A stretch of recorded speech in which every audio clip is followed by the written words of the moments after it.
Hey guys, welcome back to another tutorial video. Today, I'm going to show you how to delete a lock screen wallpaper on your iPhone iOS 16. To delete a lock screen wallpaper, first thing that you need to do is unlock your phone using ID or touch passcode. But don't go to home screen yet. Next, tap and hold on the lock screen and the lock screen selector will pop up. Now here, you can swipe left or right and choose the lock screen that you wanted to delete. Then, tap and hold it and swipe up and select the trash icon and delete.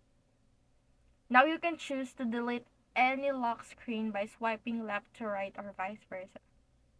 So that's it. Hope this helps and see you on the next one.